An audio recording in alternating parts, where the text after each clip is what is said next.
పరిశుద్ధ గ్రంథంలోని పరమగీతము 1వ అధ్యాయము 1 నుండి నేను సొంతంగా 1-2 వచనాలు. సొలొమోను రచించిన పరమగీతము. నోటి ముద్దులతో అతడు నన్ను ముద్దు పెట్టుకొనుచున్నాడు. నీ ప్రేమ ద్రాక్షారసము కన్నా మధురము.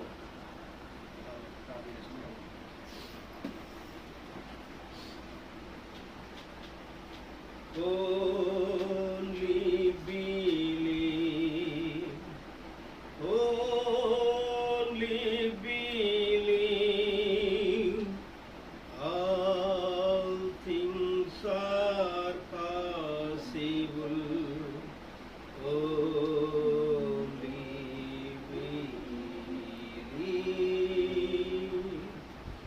Lord I believe, Lord I believe, all things are possible, Lord I believe. Krupanidhi పరిశుద్ధ దయగలిగిన తండ్రి, మమ్మల్ని మిక్కిలిగా ప్రేమించిన మా ప్రభువైన యేసయ్యా నీకే స్తోత్రం చెల్లిస్తున్నాం. కీర్తన ద్వారా నేను మహిమపరిచున్నాము. అతి ప్రాముఖ్యమైన సమయంలోకి వచ్చిన్నాము. అది వాక్యమైనది. మా ప్రవక్త నాడు ఒక వ్యక్తికి నిత్య జీవం కంటే ముఖ్యమైనది ఏదీ లేదని 7 ముద్రలు చెప్పినాడు ప్రభా. ఆయన ఆ యొక్క నిత్య జీవం యొక్క సముఖం మేము వచ్చిన ప్రభానికి స్తోత్రం. 2000 సంవత్సరాల క్రితం ఆయన ఒక ధనవంతుడు ఆయన నిత్య జీవపు కాళ్ళ దగ్గరకు వచ్చి నిత్య జీవం నేను పొందడానికి ఏం చేయాలని అడిగాడు. నిత్య జీవం యొక్క విలువ అతనికి అర్థం కాలేదు. ఎందుకంటే ఆ నిత్య జీవం ఒక సామాన్యతలో ఉన్న తండ్రి నీకు స్తోత్రం చెల్లిస్తున్నాను ప్రభా. అదే దేవుడు మీరు సజీవుడుగా ఉన్నారు నాయన. ఈ నిత్య వాక్యం నడిపించారు, మీకు స్తోత్రం. ఆ వినుకలో చదవని యొక్క లేఖన వాళ్ళను మీరు మాకు పిలిచి వడ్డించండి. ఆయన పరిశుద్ధాత్మ సహాయం మాకు అనుగ్రహించమని ప్రార్థన చేస్తున్నాం. రొట్టె నీ చేతిలోనికి వచ్చినప్పుడే అదే అనేకులకు ఆశీర్వదించబడింది నాయన. ఈ వాక్యంకు నాయన ఈ ఆత్మను దర్శేయండి. మీ నామకు మహిమ తెచ్చుకొనండి. సమస్త మహిమాగత ప్రభావం మీరు పొందండి. యేసుక్రీస్తు దివ్యనామమున అడిగి వేడుచు ప్రార్థన చేస్తున్నాము. ఆమేన్.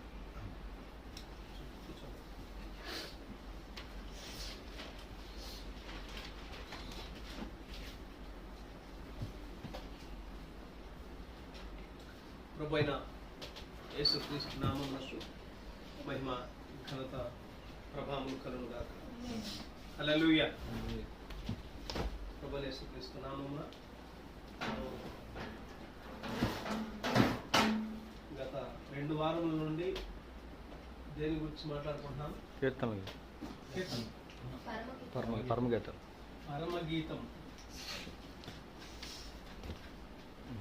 మూడవ భాగం.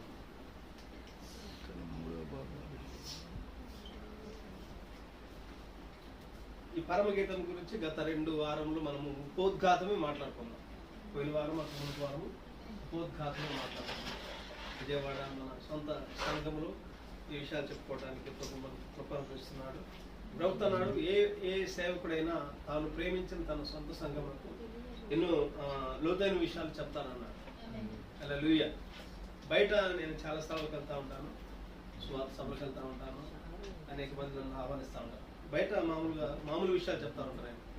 కొన్ని సందర్భాల్లో స్వార్థ గురించి చెప్పాల్సి వస్తుంటుంది. కొన్ని సందర్భాల్లో దైవత్వం గురించి మాట్లాడాల్సి వస్తుంది. కొన్ని సందర్భాల్లో కొన్ని విషయాలు ఈ వర్తమానం గురించి పరిచయం చేయాల్సి వస్తూ ఉంటాయి.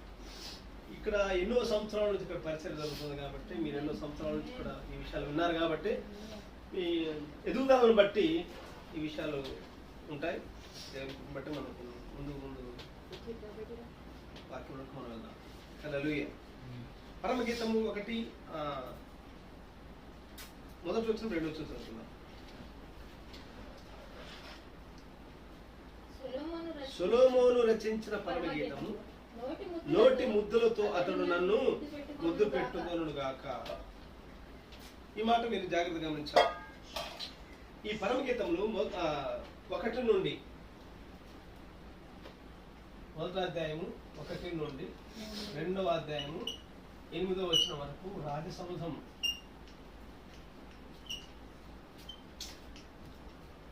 మరియు షూలమితు సందర్భం. ఈ విషయం గుర్తుపట్టుకోవాలి. ఈ సందర్భాలు పరమగీతమును మొట్టమొదట ఇది రచించింది ఎవరంటే సొలొమోను. చాలా అద్భుతమైన విషయాలు. ఎప్పుడు రాశారు దీన్ని? క్రీస్తు పూర్వము 965 సంవత్సరంలో రాయబడింది. బీసీ క్రీస్తు పూర్వం అంటే 965 సంవత్సరంలో ఈ పరమగీతమును రాశాడు. సొలొమోను యవన కాలంలో ఉన్నప్పుడు ఈ యొక్క పరమగీతమును రాశాడు. ఇది ఒక పరలోకి సంబంధించిన పాట. అయితే ఇందులో మనకు షూలమితి కనిపిస్తూ ఉంటుంది. మనకు షూలమితి, మనకు ప్రియుడు ప్రియురాలు, షూలమితి కనిపిస్తుంది. షూలమితిలో 2 అర్థాలు ఉన్నాయి. షూలమితి అనే మాటకు 2 అర్థాలు. షూలమితి అనే పదానికి 2 అర్థాలు ఉన్నాయి. ఒకటి విశ్రాంతి నొందదగినది, విశ్రాంతి నొందదగినది.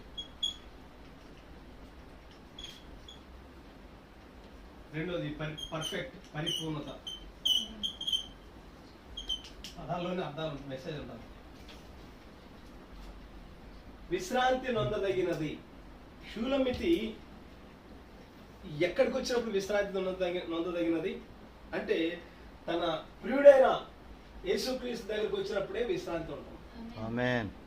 ఇక్కడ 2 విషయాలు కనిపిస్తా ఉంటాయి ఈ సంఘంలో మనకు. ఈ యొక్క గ్రంథంలో ప్రియుడు ప్రభువైన యేసుక్రీస్తు అయి ఉన్నాడు, ప్రియురాలు సంఘమునకు వర్ణించబడిన ఒక ప్రేమ గాథ ఇది. ఆమేన్. హల్లెలూయా. అయితే ఇక్కడ 2వ వచనం చదువుకుందాం మనం. 2వ వచనం, నోటి ముద్దులతో అతడు నన్ను ముద్దు పెట్టుకొను గాక. చాలు. ఇది అక్షరార్థమైన ఆలోచన కాదు, అక్షరార్థమైన బోధ కాదు, కానీ ఇవి చాలా ఆత్మీయ అర్థాలు. ఇవన్నీ దేవుని కృప ద్వారా ఆత్మీయ అర్థాలు. సామెతల గ్రంథం చదువుకుందాం. సామెతల గ్రంథం 24వ అధ్యాయం 26వ వచనం. నోటి ముద్దులతో అతడు నన్ను ముద్దు పెట్టుకొను గాక అంటే అర్థం ఏంటి? సామెతలు 24వ అధ్యాయం 26వ వచనం. 24-26. ఈ మాటకు ఖచ్చితంగా ఒక కీవర్డ్ ఈ వాక్యం అన్నమాట. ఈ పరమగీతం 1-2వ వచనం దగ్గర ఈ సామెతల గ్రంథంలో 24-26 వాక్యం రాసుకోవాలి మీరు. సరైన మాటతో ప్రత్యుత్తరం ఇచ్చుట పెదవులతో ముద్దు పెట్టుకున్నట్లుండును. హల్లెలూయా. అది నోటి ముద్దులతో అతను నన్ను ముద్దు పెట్టుకున్నాడు కాకంటే అర్థం ఏంటంటే, దేవా సరైన మాటతో ప్రత్యుత్తరం ఇస్తే అది నోటి ముద్దులతో ముద్దు పెట్టుకున్నట్టు అని అర్థం. ఒక తల్లి తన బిడ్డను ఏ విధంగా ఆప్యాయతో హత్తుకుని ఏ విధంగా ముద్దు పెట్టుకుంటుందో ఇక్కడ షూలమితి అన్నది ఆ మాట. నా తల్లి యొద్ద నువ్వు నాకు సహోదరులాగా ఉంటే నాకు ఎంత మేలు అన్నది. 8వ అధ్యాయం చదువు పరమగీతం 8:1. పరమగీతం 8:1. నా తల్లి యొద్ద స్తన్యపానము చేసిన యొక్క సహోదరుని వలె నీవు నా ఎడల ఉండినా తన ప్రియుడితో మాట్లాడుతున్నాను. ప్రియుడు మాత్రమే కాదు, నీవు నాకు ఎంత దగ్గరగా ఉండాలంటే నా తల్లి యొద్ద స్తన్యపానములు చేసిన నా సొంత సహోదరుని వలె నువ్వు నాకుంటే ఎంత మేలు అని అంటున్నాము. హల్లెలూయా. అంటే ఒక తల్లి తన బిడ్డను ఏ విధముగా హత్తుకొని ప్రేమతో ముద్దు పెట్టుకుంటుందో నీవు నీ నోటి ముద్దులతో నాకు ఆ విధంగా నాకు ఉండాలని కోరుకుంటుందేమో. సరైన మాటలతో ప్రత్యుత్తరం ఇచ్చుట అది పెదవులతో ముద్దు పెట్టుకున్నట్టు. హల్లెలూయా. కొంతమంది మాట్లాడుతుంటే అసలు అక్కడ కూర్చోలేము మనం, ముళ్ళ మీద కూర్చున్నట్టుంటా ఉంటుంది. కానీ కొద్దిమంది సరైన విధానంలో మాట్లాడుతూ ఉంటారు. బైబిల్లో రాబడింది కదా, ఫిలిప్పీలకు రాసిన పత్రిక, కొలస్సీలకు రాసిన పత్రికలో మీ సంభాషణ ఉప్పు వేసినట్లు అన్నమాట, ఎల్లప్పుడూ రుచిగలదిగాను కృపా సహితముగాను ఉండనీయుడి అంటాడు. కొలస్సీలకు రాసిన పత్రిక ఉంటుందన్నమాట. మీ సంభాషణ చూడదేవుడు 4వ అధ్యాయం కొలస్సీలకు రాసిన పత్రిక. మీ సంభాషణ అంటే మన సంభాషణ ఆ విధంగా ఉండాలి. కొలస్సీలకు రాసిన పత్రిక 4వ అధ్యాయం చూడదే. ఓకే, 4:6. ప్రతి మనుషునికి ఎలాగు ప్రత్యుత్తరం ఇయ్యవలెను అది మీరు తెలుసుకొనుటకై మీ సంభాషణ ఉప్పు వేసినట్లు ఎల్లప్పుడూ రుచిగలదిగాను కృపాసహితముగాను. అది నోటి ముద్దులతో అతను నన్ను ముద్దు పెట్టుకున్నాడు కాకండి. అర్థం ఏంటంటే మీ సంభాషణ ఆ విధంగా ఉప్పు వేసినట్లు రుచిగలదిగా ఉండాలి. సామెతలు ఇందాక చదువుకున్నాం కదా, ఆ మాట ఏంటి?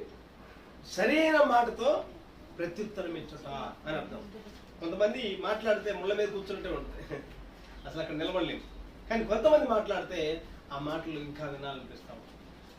ఆ కొంతమంది మాట్లాడితే ఆ మాటలు ఆదరణ కలుగు చేస్తూ ఉంటాయి. హల్లెలూయా.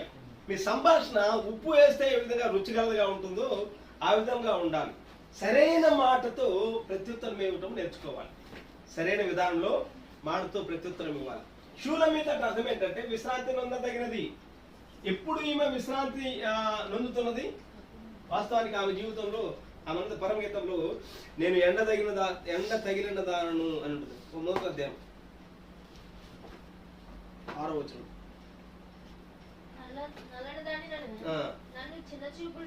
చూడకుడి, నేను ఎండ తగిలిన దానను, నా సహోదరులు నా మీద కోపగించి నన్ను ద్రాక్ష తోటకు కావలి కత్తిగా. ఎండ తగిలిన దానను నేను అంటే ఆమె జీవితం అలసిపోయింది. సంఘం, షూలమిత అనగా సంఘం అని అర్థం. షూలమిత స్థానంలో మనం పెట్టుకోవాలి. అయితే మన జీవితంలో ఎండ తగిలిన స్థానం, ఎండంటే అక్షరార్థం బయట ఉన్న ఎండ కాదు, కానీ జీవితంలో ఎన్నో పాఠాలు నేర్చుకుంటా ఉంటారు. అనుభవాలతో, శ్రమలు, నిందలు, అవమానాలు, వీటన్నిటితో నింపబడతా ఉంటుంది. యేసుప్రభు ఒకసారి ఉపమానం చెప్పాడు. ఒక రాజు ఒక విందు చేశాడు. ఆ విందుకు అనేక మంది ఆహ్వానించాడు. అయితే ఎవరైతే ఆహ్వానించాడో వారందరికి రాజు ఆ డోర్ దగ్గర నిలబడి, ఆ పిలిచిన ఆయన యజమానుడు ఎవరైతే ఉన్నారో డోర్ దగ్గర నిలబడి వారికి వస్త్రాలు ఇవ్వాలి. అందరికీ తెల్లని వస్త్రాలు ఇచ్చాడు. ధనవంతుడని పేదవాడని లేదు, కానీ ఆ విందులు అందరూ సమానమైన అర్థం. అందరూ వచ్చి విందులో కూర్చున్నారు. ఒక వ్యక్తి అయితే వేరే మార్గంలో వచ్చాడు, వస్త్రం లేకుండా వచ్చాడు. ఆ యజమాని అందరూ చూస్తూ గమనిస్తా ఉన్నాడు. ఒకడు ఆ విందు వస్త్రాలు లేకుండా కూర్చున్నాడు. యజమానుడు అన్నాడు, స్నేహితుడా, పెళ్లి వస్త్రం లేక ఇక్కడికి ఎలాగూ వచ్చింది అన్నాడు. అతను మౌని ఉన్నాడు అన్నాడు. పెళ్లి వస్త్రం అంటే ప్రవక్త జరగనైన సంగతులను మెసేజ్ మీరు చదవండి ఇంటికి వెళ్ళిన తర్వాత. అందులో చెప్తాడు, పెళ్లి వస్త్రం లేక ఇక్కడికి ఎలాగ వచ్చిందో అంటే అక్కడికి అతను సరైన మార్గంలో రాలేదు, రాజమార్గంలో రాలేదు, తప్పుడు మార్గంలో వచ్చాడు, వేరే కిటికీలో నుండి వచ్చాడు. అతను ఏ మార్గంలో నుండి రాలేదు అంటే ప్రవక్త ఆ మెసేజ్ చెప్పాడు, జరగనైన సంగతులు, things that are to be అనే మెసేజ్లో శ్రమలు, నిందలు, అవమానములు, ఆకలి దప్పులు, సమర్పణ, త్యాగము, ప్రత్యక్షత, వీటన్నిటి ఈ అనుభవాల నుండి రావాలంట. ఆ అనుభవాల నుండి రాక అతను దేవుడు ప్రార్థన అంటే సింపుల్ కదా అని మామూలుగా వస్తా ఉన్నాడు. కానీ ఆ ధనవంతుడుతో అబ్రహాం అన్నాడు కదా, అబ్రహాం అన్నాడంటే అయ్యా లాజరున్న ప్లేస్కు నేను కూడా వస్తాను అన్నాడు. కానీ అబ్రహాం ఏమన్నా అంటే అక్కడి వారు ఇక్కడికి, ఇక్కడి వారు అక్కడికి రాకుండా ఉండటానికి మధ్యలో ఒక అగాధం ఉన్నది, గ్యాప్ ఉన్నది అన్నాడు. ఆ అగాధము ధనవంతుడు కనపడటం లేదు, సింపుల్ కదా అనుకుంటున్నారు. అక్కడి నుంచి ఇక్కడికి రావడానికి మధ్యలో అగాధం ఉన్నది. అంటే ఈ స్థితిలోకి లాజరు వచ్చాడంటే, ఇక్కడి వరకు లాజరు వచ్చాడంటే ఆయన జర్నీ ఎన్నో ఆకలి దప్పులతో, నిందలతో, అవమానంతో, శ్రమలతో, ఇరుకులతో, ఇబ్బందులతో, కష్ట సుఖాలతో, వీటన్నిటితో నింపబడి ఇక్కడికి వచ్చాడు. నువ్వేమనుకుంటున్నావు అంటే నేను కూడా పరలోక రాజ్యం వెళ్ళాలంటే సింపుల్ గా 2 మాటలు మాట్లాడుకుని బైబిల్ చదువుకుని దేవ మా కుటుంబాన్ని దీవించడం సరిపోదు అనుకుంటున్నావు. పెళ్లి వస్త్రము రావాలి. పెళ్లి వస్త్రం అంటే అటువంటి శ్రమంలో నుండి రావాలి. ఈ యొక్క షూలమితి అటువంటి స్థితిలో నుండి వచ్చింది. నేను ఎండ తగిలిన దానను, నా సహోదరులు కోపగించారు, నేను అందరికీ అసహ్యమైన పరిస్థితిలో ఉన్నాను. నేను అటువంటి స్థితిలో నాకు నీవు అవసరము, విశ్రాంతి దగ్గరకు వచ్చినావా? మత్తయి సువార్త 28 వచ్చిన 16:28 ప్రయాసపడి 11:28 అధ్యాయం 28 వచ్చిన 11వ అధ్యాయం 28 వచ్చిన ప్రయాసపడి భారము మోసుకొనుచున్న సమస్త జనులారా నా యొద్దకు రండి, నేను మీకు విశ్రాంతిని కలుగజేయుదును. హల్లెలూయా. ప్రియుడు చెప్తున్నాడు యేసు ప్రభు, ప్రయాసపడి భారం మోసుకున్న సమస్త జనులారా నా యొద్దకు రండి. ఆ మాట వాక్యము షూలమితి దొరికింది. కాబట్టి ఇప్పుడు ఆమె ఎక్కడికి వచ్చిందంటే నేను ఎండ తగిలిన దాన్ని, నా సోదరులను కోపగించారు, నేను పొలం ఇక్కడ పనిచేస్తా ఉన్నాను, నేను ఎవరికి ఒక సరైన విధానంలో నన్ను ఎవరు ప్రేమించట్లేదు, కాబట్టి ప్రేమించదగిన వ్యక్తి దగ్గరకు వచ్చిందామా. హల్లెలూయా. కాబట్టి విశ్రాంతి దగ్గరకు వచ్చింది, కాబట్టి ఆమెకు అర్థమే విశ్రాంతి పొందదగినది. షూలమిత్ అనే మాటకు విశ్రాంతి. ఎక్కడికి వచ్చినప్పుడు విశ్రాంతి ఉంది ఆమెకు? డబ్బు ఉంటే విశ్రాంతి లేదు. లోకంలో భోగభాగ్యాలు, పలుకుబడి, గొప్పతనము, ఇవన్నీ విశ్రాంతిలో లేదు. ఈరోజు పేపర్లు వేశారు, అంబానీ ఏడ్చాడంట, ఇన్ని డబ్బులు ఇంత ఉన్నా కానీ నాకు నెమ్మది లేదని ఏడుస్తా ఉన్నాడు. మనిషి డబ్బు ద్వారా విశ్రాంతి పొందలేడు. ఆస్తిపాస్తులు, అంతస్తులు, భోగభాగ్యాలు, టైంపాస్, ఇవన్నీ టైంపాస్ జీవితాలు. ఇవి ఏవి ఒక వ్యక్తికి విశ్రాంతి ఇవ్వలేదు, కానీ విశ్రాంతి ప్రభువైన యేసుక్రీస్తు మాత్రమే ఉన్నది, మాత్రమే ఉన్నది. ఇప్పుడు ఈ షూలమితి ఆ విశ్రాంతిని కోరుకున్నది. ఆ విశ్రాంతి కోరుకొని ఆ మాట అన్నది, నోటి ముద్దులతో నీవు నన్ను ముద్దు పెట్టుకుంటే ఎలా ఉంటుంది అంటే, సరైన మాటతో నాకు ప్రత్యుత్తరం ఈ ప్రభువా. నోటి ముద్దులతో ముద్దు పెట్టుకుని అంటే అర్థం ఏంటి? ఓ తల్లి తన బిడ్డను ఏ విధంగా ఆప్యాయత ముద్దు పెట్టుకుంటుందో, ఓ సహోదరుడు ఏ విధంగా ఆప్యాయత ముద్దు పెట్టుకుంటా ఉంటారు, సంఘమును కూడా ప్రభువైన యేసుక్రీస్తుని అడుగుతుంది సంఘం. అటువంటి సరైన మాటతో నాకు ప్రత్యుత్తరం ఈ ప్రభువా. నా జీవితంలో నేను అలసిపోయిన నా జీవితానికి నెమ్మది కలిగిన మాట నాకు అవసరమై ఉన్నది. హల్లెలూయా. సరైన మాట అంటే అర్థం ఏంటి? నెమ్మది కలిగిన మాటతో నన్ను తృప్తిపరచు ప్రభువా. హల్లెలూయా. సరైన మాటతో నీవు నాకు ప్రత్యుత్తరం మేము. కొన్ని సందర్భాలు నేను చెప్పేసి మేము ముగిస్తాను. 7 విషయాలు చెప్పి నేను నెంబర్ 1. 1 యోహాను సువార్త 8వ అధ్యాయం 10-11 వచనాలు.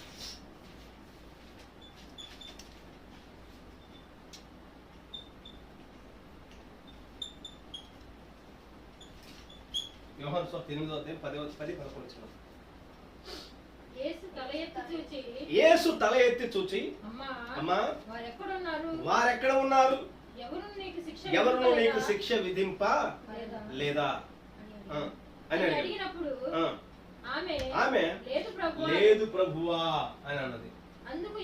అందుకు యేసు నేను నీకు శిక్ష విధింపను, నీవు వెళ్ళి పాపము చేయకుమని ఆమెతో చెప్పాను. హల్లెలూయా. ఇక్కడ ఒక వ్యభిచారమును పట్టబడిన స్త్రీ, ఆమె చరిత్రలో ఆమె పేరు వెరోనికా. బైబిల్లో లేదు కానీ వెరోనికా ఆమె పేరు, చరిత్ర చెప్తుంది. ఆమె అందరూ ఒక కోర్టులో తీసుకొని రాబడింది. ఒక చేతిలో రాయి ఉన్నది, ఒక చేతిలో బైబిల్ ఉన్నది. ఆ విశ్వాసులే ఆమె దగ్గరికి, ప్రభు దగ్గర, కోర్టు దగ్గర తీసుకొచ్చిన వాళ్ళు ఎవరో కాదు, కానీ చర్చికి వెళ్ళేవాళ్ళే, మందిరానికి వెళ్ళేవాళ్ళే. మరేం చేస్తున్నారంటే, ఆమె ఏదో ఒక సందర్భంలో ఆమె దొరికినప్పుడు ఆమెను ఆ బోన్ దగ్గర తీసుకొచ్చారు, కోర్టు దగ్గర తీసుకొచ్చారు, యేసు ప్రభు కాళ్ళ దగ్గర తీసుకొచ్చారు. కాళ్ళ దగ్గర తీసుకొచ్చి ఒక చేతిలో బైబిల్ ఉన్నది వారికి, ఒక చేతిలో రాయి ఉన్నది. బోధకుడా నువ్వేమంటావు? ధర్మశాస్త్ర చట్టం చొప్పున ఏమి రాళ్ళతో మోషే మాకు ఇచ్చిన ధర్మశాస్త్రం ఉంది కదా, ఆ ధర్మశాస్త్ర చట్టం ప్రకారం విచారం ముందు పట్టబడిన స్త్రీ రాళ్ళతో చావబట్టబడాలి. ఈమె నువ్వేమంటావు అని అడిగారు. చట్టం మేరకూడదు కదా, వాక్యం తప్పిపోకూడదు కదా, వాక్యం ఇలా చెప్తుంది కదా, వాక్యానికి లోబడాలి కదా, నువ్వేమంటావు అని అడిగారు. కరెక్ట్గా జడ్జి దగ్గర తీసుకొచ్చాను. ఆయన అటు ఇటు చూశాడు, నేల మీద లొంగి ఏవో రాయటం ప్రారంభించాడు. హల్లెలూయా. ఆయన రాయటం ప్రారంభించినప్పుడు వాళ్ళందరూ అనుకున్నారు అది అబ్స్ట్రాక్ట్, అంటే ప్రతి ఒక్కరి లైఫ్ అలా ఆ లైన్ లో కనబడుతూ ఉంటుంది. ఆయన రాసినప్పుడు ప్రతి ఒక్క సరే ఏముంది పక్కన పెట్టిన నా గురించి అలా అంటున్నారు, ఇదిగో మీ లైఫ్ ఈ విధంగా ఉందని ఎవరెవరైతే రాయి తీసుకొని వచ్చారో వారి జీవితం వాళ్ళ ముందు అలా కనబడతా ఉంటుంది. అది చూసి వాళ్ళు అనుకున్నారు, అయ్యో మాకంటే ఏమి బెస్ట్ అనుకొని రాళ్ళు కింద పడేశారు. హల్లెలూయా. ఆమేన్.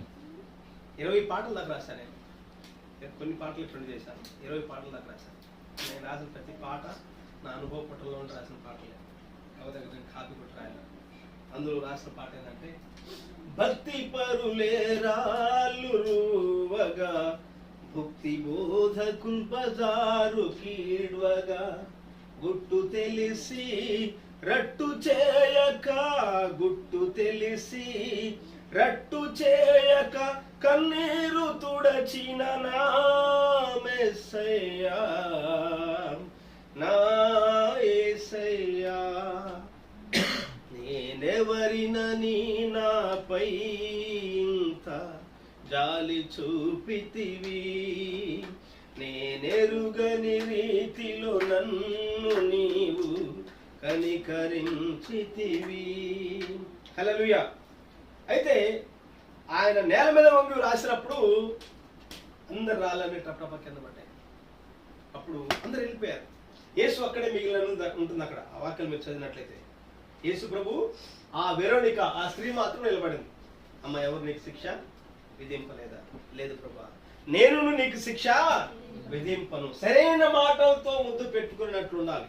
నోటి ముద్దులతో అతను నన్ను ముద్దు పెట్టుకుని కాకంటే అర్థమైందంటే ఆమె ఉన్న కండిషన్లో, ఆమె ఉన్న పరిస్థితిలో ఏమి చంపబడాలి, ఏమి రాళ్ళతో చావగొట్టబడాలి, ఏమి అది ఇది అక్కడ సాక్ష్యాధారంగా దొరికింది అని అనేవాళ్ళు ఎక్కువ. కానీ అక్కడ నోటి ముద్దులతో ముద్దు పెట్టుకునే వారు లేరు అక్కడ.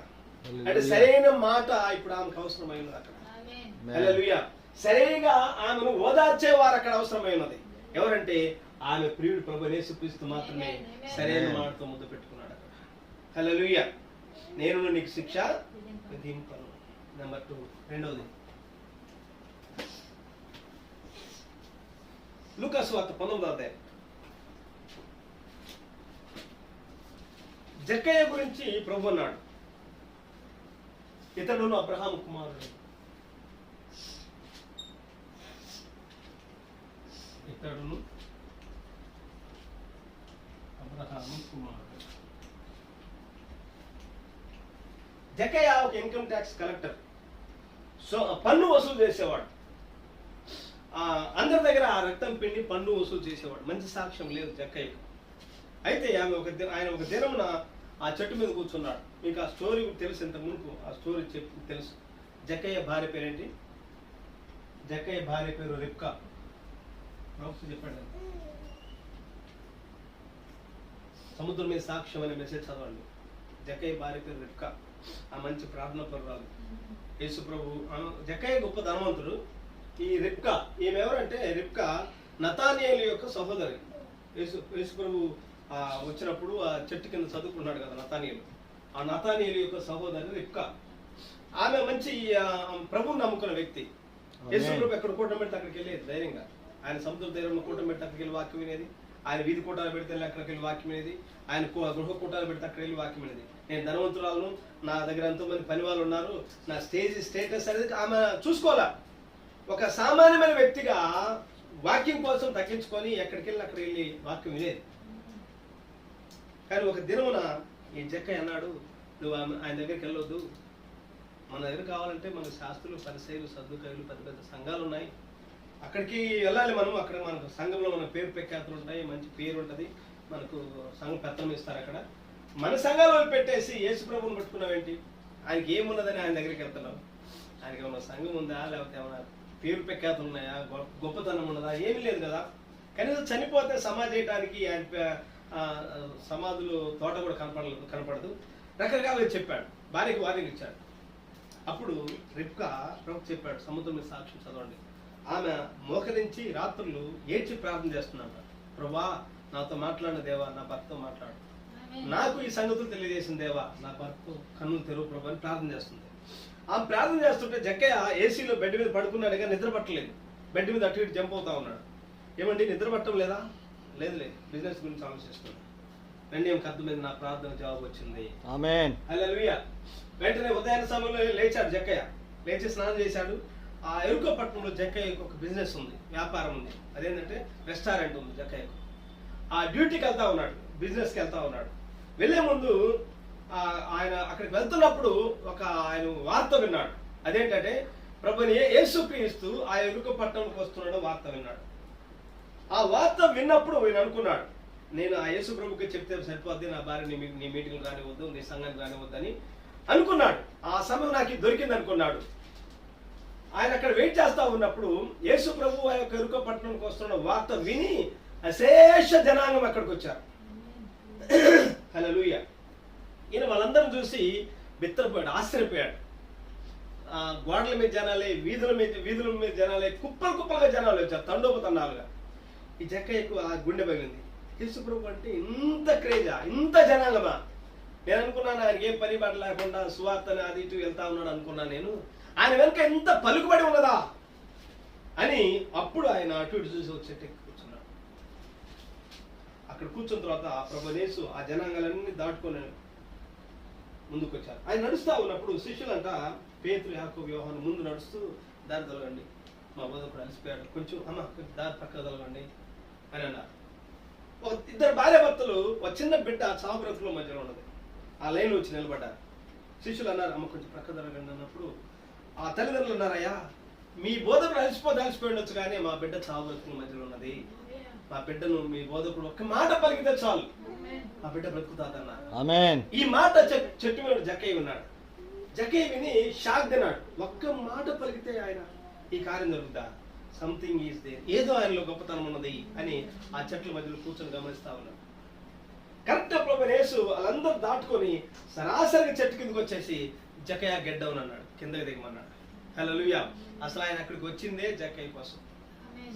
జక్కయ్య కిందికి దిగాడు. ఆ చరిత్ర అంతా మీకు తెలుసు. నేను నేడు నీతో కూడా భోజనము వెంటనే జక్కయ్య ఆయన ఇంటికి ఆహ్వానించాడు. ఇంటికి ఆహ్వానించినప్పుడు ఆ సందర్భంతా మీరు చదివినట్లయితే, ఇంటికి వెళ్ళిన తర్వాత చదువుకోనండి, భోజనం చేసినప్పుడు ప్రభు జక్కయ్య ఒప్పుకున్నాడు. ఎప్పుడైతే క్రీస్తును తన గృహంలో చేర్చుకున్నాడో, ఎప్పుడైతే యేసును తన గృహంలో చేర్చుకున్నాడో, తన వాస్తవమైన జీవితమును ఒప్పుకుంటున్నాడు. తన పాత జీవితము దాచుకోలేదు. ఆయన సముఖమున ఎవరైనా ఆయన సముఖమునికి వచ్చినప్పుడు ఖచ్చితంగా మన జీవితాలు ఒప్పుకోవాల్సిందే. ఎవరు కప్పుకోవడానికి దాచుకోవాల్సిన పని లేదు. ఎందుకంటే ఆయన సన్నిధి ఆ విధంగా ఉంది. ఒక పాపాత్మైన స్త్రీ ఆయన సముఖం రాగానే గుండె బ్రద్దలైందా, కన్నీటి ఏడవడం ప్రారంభించింది. యాకోబుతో ప్రభు అన్నాడు, ఇది దేవుని మందిరమే కాదు, వేరొక స్థలము కాదు అన్నాడు. కాబట్టి దేవుని సముఖం రాగానే, ప్రభు ఆ గృహంలోకి రాగానే జక్కయ్య దీనుడిగా మార్చబడ్డాడు. నేను ధనవంతుని గొప్ప అన్నం కాదు, కానీ సింపుల్ గా ఉండి ఆయన అడగటం ప్రారంభించాడు. అయ్యా, నేను ఎవరి వద్దైనా అన్యాయంగా ఎవరిని తీసుకుంటే వారికి 4 చదవను, తీసుకొని అదంతా మాట్లాడిన తర్వాత కిందకు వచ్చిన తర్వాత ఇతడును అబ్రహాం కుమారుడు, ఇతడును అబ్రహాం కుమారుడు. హల్లెలూయా. నోటి ముద్దలతో తనను ముద్దు పెట్టుకొనుడు గాక అంటే అర్థం ఏంటంటే సరైన మాటతో ప్రత్యుత్తరం ఇచ్చుట. ఈ యొక్క జక్కయ్య ఇన్కమ్ ట్యాక్స్ కలెక్టర్, అంటే రక్తం పిండేవాడు, వడ్డీని వసూలు చేసేవాడు. జనాలు, సామాన్య ప్రజలు ఆయన చా సుంకరి అని అనుకునేవారు. అటువంటి సమయమున ప్రభువైన యేసుక్రీస్తు ఆయన దగ్గరకు వచ్చి, ఆ జక్కయ్య ముందుగా నిర్ణయించబడిన విత్తనం కాబట్టి ఆయనను సరైన రీతిలో ప్రత్యుత్తరం ఇచ్చాడు. ఇతడును అబ్రహాం కుమారుడే. వాక్యాన్ని చేర్చుకున్నాడు. ఈ గడియ సంబంధించిన వాగ్దాన వాక్యాన్ని చేర్చుకున్నాడు. కాబట్టి ఈయన అబ్రహాం కుమారుడు. హల్లెలూయా. సరైన మాటతో ప్రత్యుత్తరం ఇచ్చిన సందర్భం అది. 3వ సందర్భం లూకా సువార్త 1వ అధ్యాయం 37 వచ్చింది.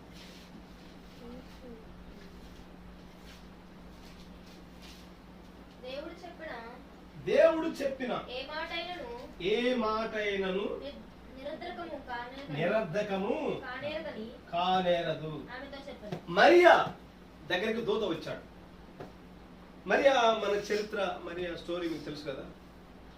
ఒక చిన్న నజరేత్ అనే ప్రాంతంలో సునగోగ సంఘం ఉన్నది. ఆ సునగోగ సంఘంలో యాజకులు ధర్మశాస్త్రం బోధిస్తున్నాడు. ఒక యాజకుడు ఏం బోధిస్తున్నాడు అంటే యెషయా గ్రంథం 7:12 వాక్యాన్ని బోధిస్తా ఉన్నాడు. క్రీస్తు పూర్వము 712 సంవత్సరాల క్రితము యెషయా అనే భక్తుడు ఒక కన్య గురించి ప్రవచించాడు. కన్యకి గర్భవతి కుమారుని కన్ను, అతనికి ఇమ్మానుయేలు పేరు పెట్టును అని ప్రవచించాడని ఆ వాక్య భాగాన్ని గురించి చదివినిపిస్తున్నాడు యాజకుడు. మందిరంలో చాలా మంది కూర్చున్నారు, కానీ ఒక కన్యక జాగ్రత్తగా విన్నది. ఆ మీటింగ్ అయిన తర్వాత ఆమె ఆ పాస్టర్ గారు చెప్పిన మాటలే ధ్యానం చేస్తా ఉన్నది. ఊరు వెలుపల బాగుంది, కడవ బుధాన్ని పెట్టుకుంది, నీళ్ళు చదువుకోవడానికి దారి మార్గంలో వెళ్తూ వాక్యం గురించి ఆలోచిస్తా ఉన్నది ఆమె. పాస్టర్ గారు ఏమైతే చెప్పాడు, యాజకుడు ఏమైతే చెప్పాడు, ఏంటి ఈరోజు మా పాస్టర్ గారు ఇంత వాక్యం చెప్పాడు, కన్య గర్భవతి కుమారుడు కన్ను అన్నాడు. అసలు కన్యకి ఏమిటి, గర్భం ధరించడం ఏంటి, ఇది చరిత్రలో ఎక్కడ జరిగిందా, ఇది మా యూదా ప్రవక్త ప్రవచించాడంట క్రీస్తు పూర్వం 712 సంవత్సరాల క్రితం అని ఆ చెప్పబడిన వాక్యం గురించి ఒక చిన్న బాలిక లేక ఒక కన్యక వాక్యం గురించి ఆలోచిస్తూ మాట్లాడుకుంటూ వెళ్తాం దారి మార్గంలో. మేరీ అనే పుస్తకం చదవండి. మేరీ అనే గ్రంథము ప్రవక్త చెప్పాను నేను చెప్పే విషయాలు. మేరీ అనే మెసేజ్ పేరు మేరీ. వెంటనే దారి మార్గంలో ఆమె ఆలోచిస్తూ ఉండగా దూత ప్రత్యక్షమయ్యాడు దారి మార్గంలో. మరియా నువ్వు గర్భం ధరించబోతున్నా అని చెప్పాడు. హల్లెలూయా. ఆ కన్యక ఎవరో కాదు కానీ మరి ఆ దూతతో మాట్లాడిన వెంటనే సింపుల్ గా పక్కెళ్ళలేదు, కానీ వెంటనే ఆమె రిఫ్లెక్షన్ ఏం మాట్లాడిందంటే, నేను పురుషుని ఎరగను. ఇది ఎలా సాధ్యం అన్నప్పుడు అప్పుడు దూత ఏమన్నాడు? 38 వచ్చిన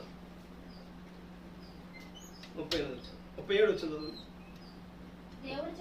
దేవుడు చెప్పిన ఏ మాట అయినను నిరర్ధకము కానేరదు. కన్యకపోతే కుమారుని కనుడు అనే మాట ఎవరు చెప్పిన మాట? దేవుడు చెప్పిన మాట. దేవుడు ఒక మాట చెప్తే, ఒక మాట పలికితే భూమి ఆకాశం గతిస్తాయి, కానీ ఆయన మాట పూలైన సున్నాయనను తప్పిపోదు. హల్లెలూయా. దేవుడు చెప్పిన మాట అనగానే మరి వెంటనే సరెండర్ అయింది, తల ఉంచుకుంది. అప్పుడు చెప్పేది వచ్చిన అందుకు మరియా ఇదిగో ప్రభువు దాసురాలను. ఆర్గ్యుమెంట్ ఏమో చేసింది మరియా. దేవుని వాక్యము ఇలా చెప్తుంది అన్నప్పుడు, వాక్యము వర్తమానం ఇలా చెప్తుంది అన్నప్పుడు తల వంచడం మంచిది. హల్లెలూయా. ఇక ఆర్గ్యుమెంట్ ఏం అవసరం లేదు. మరే వెంటనే సరస్సు వచ్చింది. ఇదిగో ప్రభు దాసురాలను, నీ మాట చొప్పున అకార్డింగ్ టు దై వర్డ్, నీ మాట చొప్పున నాకు జరుగుగా కలదా. హల్లెలూయా. ఒక మాట చెప్పుము ప్రభువా, నా జీవితమంత మారిపోవును. ఒక మాట చెప్పుము ప్రభువా, నీ మాటలో సుఖం, నీ మాటలో మధురం, నీ మాటలో శక్తి, నీ మాటలో ప్రభావం, నీ మాటలో అంత సంతోషం, నీ మాటలో అంత సంతోషం. ఒక్క మాట చెప్తే అప్పుడు గొప్ప కార్యం జరుగుతుంది. ఆయన ఒక మాట పలికితే ఎండిన ఎముకలకు ఏమొచ్చింది? జీవం వచ్చింది. ఒక మాట పలికితే ఒక చెట్టు ఎండిపోగలదు, మరో చెట్టు జీవాన్ని పొందుకోగలదు. కాబట్టి ప్రభువా నీ మాట చొప్పున నాకు జరుగును గాక మరీ వెంటనే సరెండర్ అయింది. దూత ఆమెతో చెప్పిన మాట పెదవులతో ముద్దు పెట్టుకున్నట్లుగా ఉన్నది. సరైన మాట దూత ఆ సమయంలో ఆమెకి ఏం కావాలో ఆ మాట చెప్పాడు అక్కడ. సరైన మాట అంటే ఆ సమయమునకు ఆ వ్యక్తికి ఏం అవసరమో దేవుడు ఆ మాటను అందిస్తా ఉంటాడు. అది దాని అర్థం. పెదవులతో ముద్దు పెట్టుకుని కాకుండా అర్థం ఏంటంటే, నాకు ఈ సమయం ఈ గడియకు నాకు ఏ వాక్యం అవసరం, నాకు ఏ మాట అవసరము, అది నాకు అందజేయ ప్రభు అని షూలమిత అంటుంది. ఇక్కడ ఆ మరియకు సరైన మాట ఇక్కడ అందించబడింది. దేవుడు చెప్పిన ఏ మాట నిరర్థకం కాలేదన్నప్పుడు మరి అన్నది, ఇదిగో ప్రభు దాసురాలను, నీ మాట చొప్పున. ఎప్పుడైతే సరెండర్ అయి ఆ వాక్యం అంగీకరించిందో ఆ వాక్యమే మరీ గర్భం ధరించింది. ఒకవేళ మరి ఆ మాట అనకుండా ఉంటే మరీ గర్భం ధరించేది కాదు.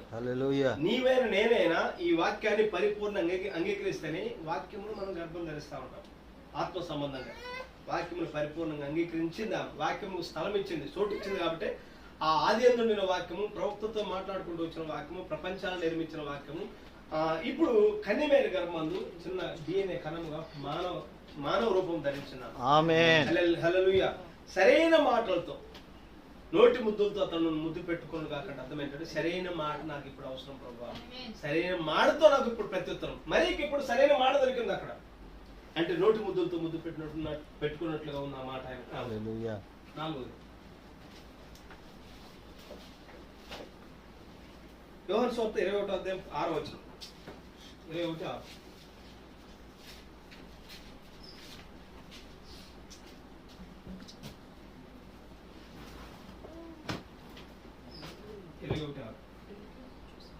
లేదని వారాయనతో చెప్పిరి. అప్పుడు ఆయన దోనె కుడి పక్కన వలవేయుడి, దోనె కుడి ప్రక్కన వలవేయుము. యేసు ప్రభు శిష్యులు ఎన్నుకున్నారు. శిష్యులు వారందరూ కుటుంబాలని త్యాగం చేసి ఆయన వెంబడించారు 3.5 సంవత్సరం. దేవుడు కొంతమంది సేవకు పిలిస్తే ఆస్తిపాలు సంపాదించుకోవడానికి, అంతస్తు సంపాదించుకోవడానికి, భోగభాగ్యాలు అనుభవించడానికి, లగ్జూరియస్ లైఫ్ అనుభవించడానికి కాదు. వారు ఆయనతో దేవుడు వారిని పిలిచాడంటే ఆయన నిమిత్తం, ఆయన సేవ నిమిత్తం, నిందలు, అవమానాలు, ఒక ప్రత్యక్షత కొరకు దేవుడు ఎన్నుకుంటాడు. దేవుడు అలాగే పిలిచాడు. వారు కూడా సమస్తము త్యాగం చేసి ప్రభువుని వెంబడించారు. హల్లెలూయా. అయితే ఒక దినం వారి ప్రభు వారి మధ్యలో లేదు. ఆయన యూదులు చంపారు, శిలువకు అప్పగించారు. ఆయన చనిపోయాడు. చనిపోయిన తర్వాత ఆ యూదులు అనుకున్నారు, శిష్యులు అనుకున్నారు, మన బోధకుడే మన మధ్యలో లేడు, మనం ఎవరి కొరకైతే త్యాగం చేసాం మన జీవితాలు, నిరాశలో ఉన్నారు. ఎవరి కొరకైతే మన జీవితాలు మన కుటుంబాలు త్యాగం చేశాము ఆయనే మన మధ్య లేడు, మనం ఏం మేలు పొందుకున్నాము అంటే ప్రతి ఒక్కరు నిరాశ ఉంటుంది కదా. ఏం మేలు పొందుకున్నాము, ఆయన దగ్గరికి వెళ్తున్నాము, ప్రార్థనకి వెళ్తున్నాము, మందిరానికి వెళ్తున్నాము, సమస్తాన్ని త్యాగం చేశాము, కనీసం మనకు ఉండటానికి ఇల్లు కూడా లేని పరిస్థితి, ఉండటానికి ఎన్నోసార్లు ఆలోచన వస్తూ ఉండదు ప్రతి ఒక్కరికి. మనకే కదా ప్రవక్త కూడా వచ్చిందన్నమాట, నేను లాస్ట్లో చెప్తాను. అటువంటి వాళ్ళు ఏం చేశారంటే వాళ్ళ బోధకుడు చనిపోయిన తర్వాత మళ్ళీ వాళ్ళు చేపలు పట్టుకున్నారు, మళ్ళీ వలలు తీసుకున్నారు. లాభం లేదు, మన వలలు తీసుకొని మన బిజినెస్కు మన పనికి వెళ్తామని అనుకున్నారు.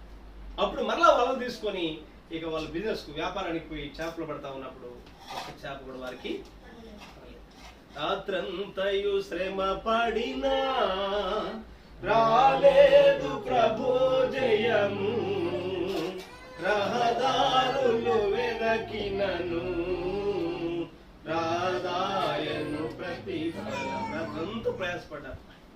వారికి ఎంత నిరాశలో ఉన్నారు గమనించండి. ప్రభు వారి మధ్యలో లేడు, అర్థమైంది. మళ్ళీ మనకు ఇంతవరకు 3 సంవత్సరాలు మన జీవితాలు త్యాగం చేశాము, ఈయన వెంబడించాము, మనకి ఏ ఆధారం ఇప్పుడు లేదు. మళ్ళా మనకు బిజినెస్ మన పాత వ్యాపారాలు మనకు అవసరమని మళ్ళా వలలు పట్టుకునే ప్రయత్నం చేసి కానీ ఒక చేప కూడా పడలేదు. ఆ సమయంలో వారి ఆశలన్నీ అడియాశలైన తర్వాత అడియాశలైన తర్వాత ఇప్పుడు ప్రభు వారి మధ్యకి వచ్చారు, సముద్రం మీద నడుచుకుంటూ వచ్చారు. అక్కడికి వచ్చి కుడి ప్రక్క శిష్యులతో అన్నాడు, కుడి ప్రక్క పేతురు కుడి ప్రక్క వల్ల ఏం ప్రభా మేము రాత్రంతా ప్రయాసపడ్డాము, సముద్ర యాత్ర వల్ల పరిచయమైన యాత్ర, చేపలు పట్టడం వల్ల ఎక్స్పర్ట్స్ కదా, మేము రాత్రంతా ప్రయాసపడ్డాం, అసలు లేవు చేపలు అక్కడ, వాస్తవానికి చేపలు అక్కడ లేవు. అక్కడ పేతురు అన్నాడు, అయినను నీ మాట చొప్పున వల వేస్తున్నాం ప్రభు అన్నాడు.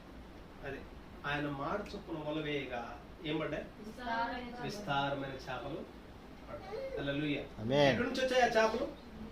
అసలు చేపలు లేవు అక్కడ, కానీ ఆయన మాట చొప్పున వల వేయగా చేపలు సృజించబడ్డాయి. అక్కడ విస్తారమైన చేపలు పడ్డాయి. ఇప్పుడు శిష్యులు నిరాశ నిస్సత్వంలో ఉన్నప్పుడు నోటి ముద్దులతో అతను నన్ను ముద్దు పెట్టుకుని కాకండి అర్థం ఏంటంటే సరైన మాట ఇప్పుడు వారికి అవసరమై ఉన్నది, సరైన ప్రత్యుత్తరం ఇచ్చే మాట వారికి, ఆదరణ మాట వారికి అవసరమై ఉన్నది. నిరాశ నిస్సత్వంలో ఉన్నారు, ఒక చేప కూడా పడిన పరిస్థితి.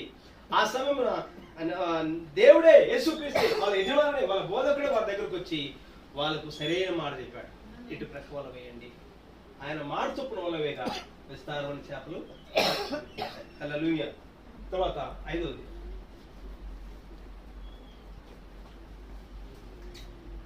ఆదికాండం 32వ అధ్యాయం 22 నుంచి చదువుకున్నాం. ఆదికాండం 32:22.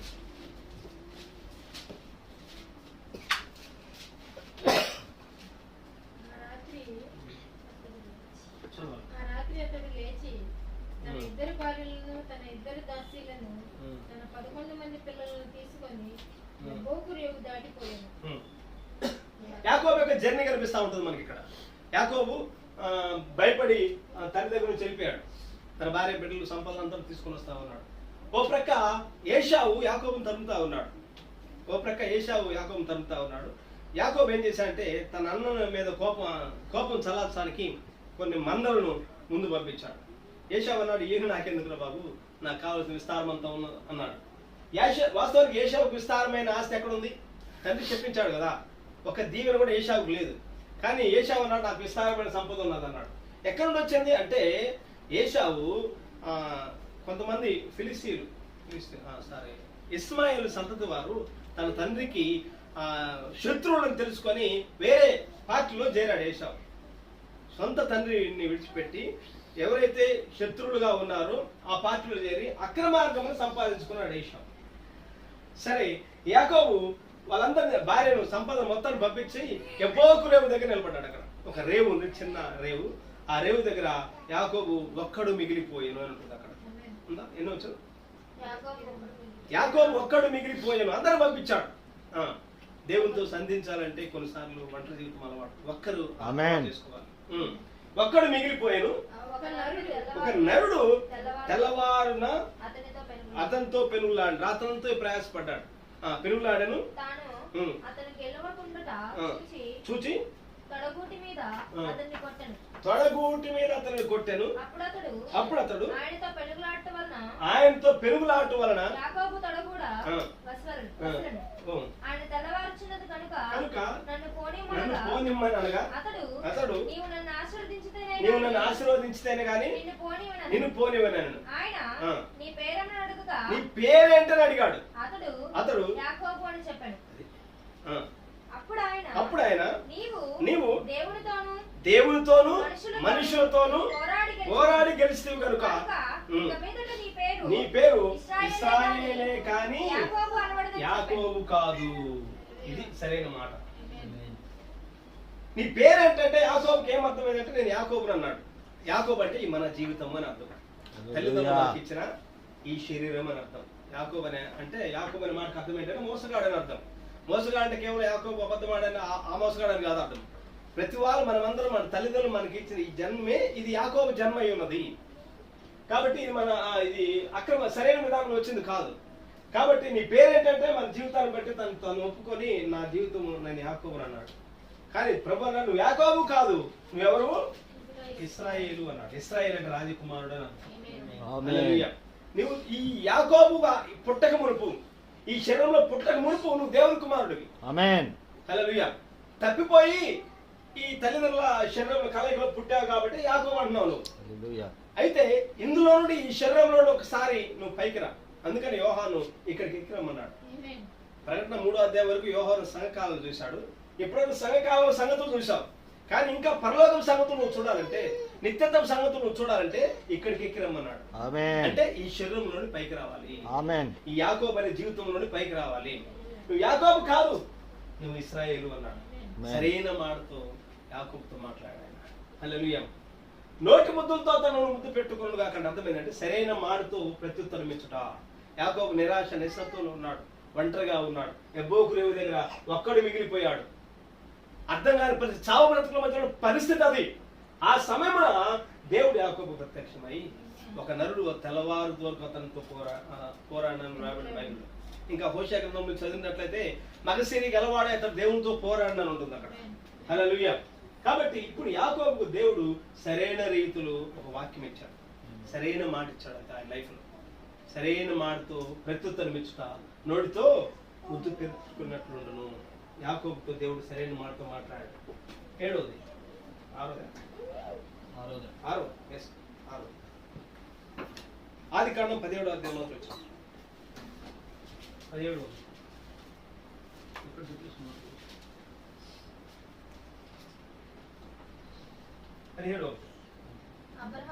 అబ్రహాము 99 ఏండ్ల వాడై యెహోవా అతనికి ప్రత్యక్షమై నేను సర్వశక్తిగల దేవుడను నా సన్నిధిలో నడుచుచు. అబ్రహాము వయసు ఎంత? 99 సంవత్సరాల వయసు. అప్పుడు దేవుడు అబ్రహాముతో మాట్లాడుతున్నాడు. నేను సర్వశక్తి గల అంటే ఎల్ షద్దాయ్, సర్వశక్తి గల దేవుడు అనే మాట హీబ్రూడు ఎల్ షద్దాయ్ అనే మాట ఉంటుంది. ఎల్ షద్దాయ్. ఎల్ అంటే దేవుడు, షద్దాయ్ అంటే 2 రొమ్ములు గలవాడు అని అర్థం. అది ఒకటి పాత నిబంధన, రెండవది కొత్త నిబంధన. అంటే అబ్రహాం 99 సంవత్సరాల వయసు వరకు శరీరం మృతతుల్యమైపోయింది. నిరాశ, నిస్సత్వ, ఏమి అనుకోక హోప్ అనేది లేదు. 12వ అధ్యాయం నుంచి అబ్రహాం ప్రయాణం చేసుకుంటూ 17వ దగ్గరకు వచ్చాడు. శరీరం అంతా మృతతుల్యమైపోయిన కండిషన్, ఒక ఆదరణ లేదు.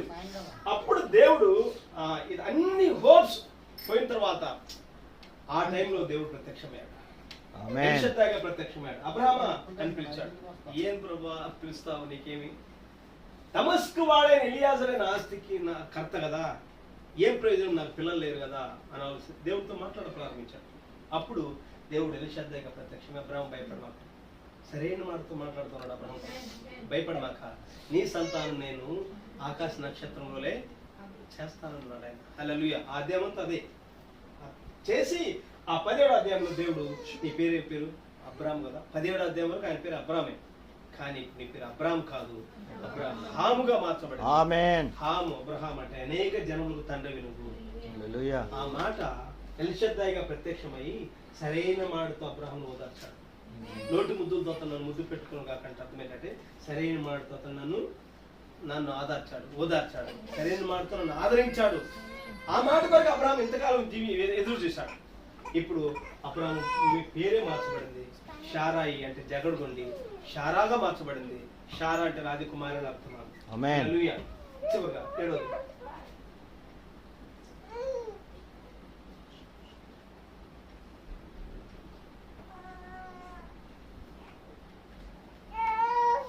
నీవే నా భావం,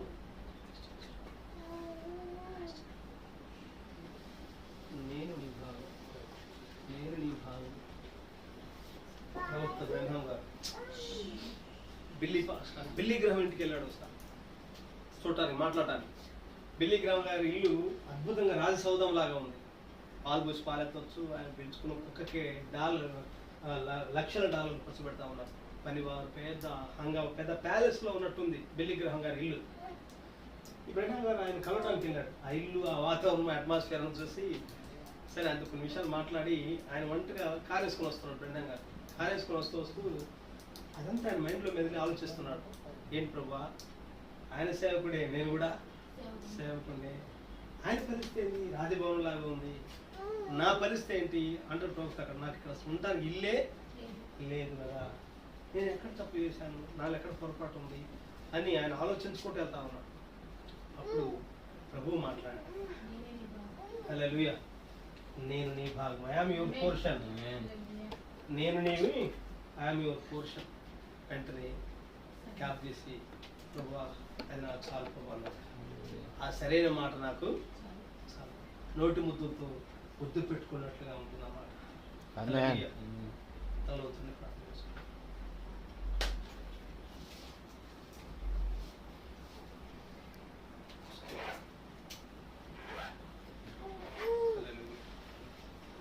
శూలమిత నాకు అవసరమైన నా జీవితంలో నేను ఎండదగినదాను. నేను నల్లందారని అందరూ నన్ను చిన్న చూపు చూస్తూ ఉన్నారు. నాకు సరైన ఓదార్పు లేదు, నెమ్మది లేదు, ఎన్నిక లేని కుటుంబం మాది. అటువంటి సమయంలో నాకు ఆదరణ అవసరమైనది, నెమ్మది అవసరమైనది, విశ్రాంతి అవసరమైనది. నోటి ముద్దులతో నన్ను ముద్దు పెట్టు, తల్లి నన్ను ముద్దు పెట్టుకున్నట్లు, సహోదరుడు నన్ను ముద్దు పెట్టుకున్నట్లు నీ మాటలు, నీ ఆదరణ నాకు అవసరమైనది అని షూలమితి ప్రాధేయపడుతున్నది. కాబట్టి ప్రభు చెప్పిన సమాధానం ఏంటంటే, ప్రయాసపడి భారం మోసుకున్న సమస్యలారా నా ఎద్దుకు రండి. సంఘంతో ఆయన చెప్పే ఆదరణ వాక్యం ఏంటంటే, నా ఎద్దుకు రండి. ఇప్పటివరకు మీకు నెమ్మది లేదా, మీకు విశ్రాంతి లేదా, ఇదిగో నా ఎద్దుకు రండి, ఆ విశ్రాంతి నా దగ్గర ఉన్నది. అందుకని షూలమిత్ అంటే నెమ్మది, విశ్రాంతి నొందదగినది అని అర్థం. హల్లెలూయా. స్తోత్రం. పరిశుద్ధానికి స్తోత్రం. శ్యామలా సిస్టర్ ప్రార్థన చేస్తాం. హాయ్ ఆరాధ్య, వాక్యం విన్నావా? విన్నావా? ఆమేన్ చెప్పు. వాళ్ళని పరిశుద్ధ తగిన ఆరాధ్య జ్ఞాపకం చేసుకుంటున్నా. ప్రవర్తన ప్రతి బిడ్డ జన్మ వెనుక దేవుడు ఉద్దేశం కలిగి ఉన్నాడు. ఈ బిడ్డను ఒక ఉద్దేశంతో ఈ లోకాన్ని మీరు పంపించారు. అయితే ఈ బిడ్డను పెంచడానికి ఆయన ఈ తల్లిదండ్రులు మీరు కూర్చోకుండా ప్రారంభించారు. మనుషుల దయను, దేవుని దయను